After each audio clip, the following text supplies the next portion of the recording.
അൽമാഡയുടെ ചിറകിലേറി രാജകീയമായി തന്നെ അർജന്റീന ഇതാ world cup യോഗ്യത ഉറപ്പിച്ചിട്ടുണ്ട്. ഇനി വരാനുള്ളതാണ് മത്സരം. നമ്മളെല്ലാവരും മാസങ്ങളായിട്ട് കാത്തുനിന്ന ആ ചിരവൈരികളുടെ മത്സരമാണ് ഇനി. ഒരു പക്ഷേ ബ്രസീൽ അർജന്റീന താരങ്ങൾക്കും അല്ലെങ്കിൽ അവരുടെയൊക്കെ രാജ്യത്തും എന്തിന് നമ്മൾ ഓരോരുത്തർക്കും ബ്രസീൽ ഫാനോ അർജന്റീന ഫാനോ മറ്റേത് ഫുട്ബോൾ ഫാൻസും ഉറ്റുനോക്കുന്ന ഒരു മത്സരമായിരിക്കും ബ്രസീൽ വിയസ് അർജന്റീന. ചിരവൈരികൾ ഏറ്റുമുട്ടുന്ന മത്സരം. ആ ഒരു മത്സരത്തിൻ്റെ പ്രാധാന്യം നമ്മളൊക്കെ ഫുട്ബോൾ കളികൾ കാണൽ തുടങ്ങിയത് മുതലേ ആ ഒരു മത്സരത്തിൻ്റെ ആവേശം എല്ലാവർക്കും ഊഹിക്കാം. ഓരോരോ ഗെയിമുകൾ പരസ്പരം വരുമ്പോൾ അല്ലേ, മെസ്സി നെയ്മർ പോരാട്ടം ആണിപ്പോൾ. കുറച്ച് മുന്നേ അത് ഓരോരോ മറ്റു താരങ്ങളായിരുന്നു.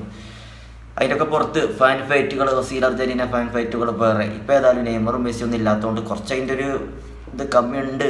എങ്കിലും നല്ല ടീമുകളാണ് രണ്ടും. നിലവിലിപ്പോൾ കൊളംബിയനോട്ട് ഒരു ഗോളിന് ബ്രസീൽ ജയിച്ചിക്കാണ്. ഉറുഗ്വേനോട്ട് അർജന്റീന ജയിച്ച സ്ഥിതിക്ക് രണ്ട് ടീമിൻ്റെ നിലവിലെ സ്റ്റാറ്റസ് നമുക്കൊന്ന് അറിയാൻ കഴിഞ്ഞു. ബ്രസീലിൻ്റെ ആയിക്കോട്ടെ അർജന്റീന ആയിക്കോട്ടെ രണ്ട് ടീമും തുല്യരാണ് എന്ന് നമുക്ക് കരുതാം അല്ലേ. രണ്ട് ഗെയിമുകളും ബ്രസീലിനായിക്കോട്ടെ അർജന്റീനക്കായിക്കോട്ടെ ഓപ്പോസിറ്റ് വന്നിരുന്നത് അവർ തോൽപ്പിച്ചിട്ടുള്ളത് നല്ല ക്വാളിറ്റിയുള്ള ടീമിനെ തന്നെയാണ്, കൊളംബിയ ഉറുഗ്വേയൊക്കെ. അപ്പോൾ അതൊക്കെ വെച്ച് നോക്കുമ്പോൾ രണ്ട് ടീമുകളും ബ്രസീലും അർജന്റീനയൊക്കെ ഒരു ലെവലുള്ള ടീം തന്നെയാണ്. രണ്ട് ടീമുകളും ഓപ്പോസിറ്റ് വരുമ്പോൾ നല്ലൊരു മത്സരം നമുക്ക് പ്രതീക്ഷിക്കാം ബ്രസീലിൻ്റെ ഭാഗത്തു നിന്നും അർജന്റീനയുടെ ഭാഗത്തു നിന്നൊക്കെ. ഏതായാലും മാർച്ച് 26 വരെ നമുക്ക് ആ ഗെയിമിന് വേണ്ടി കാത്തിരിക്കാം. ആര് ജയിക്കും? ലാറ്റിൻ അമേരിക്കയുടെ രണ്ട് രാജാക്കന്മാരാണ് ബ്രസീൽ അർജന്റീന എന്നും ചിരവൈരികൾ. അവർ തമ്മിലുള്ള ഒരു മത്സരമാണ് നമുക്കിനി കാണാൻ കാത്തിലുള്ളത്. ഏതായാലും 28 പോയിന്റോടെ അർജന്റീന ഏകദേശം വേൾഡ് കപ്പ് യോഗ്യത ഉറപ്പാക്കി കഴിഞ്ഞു.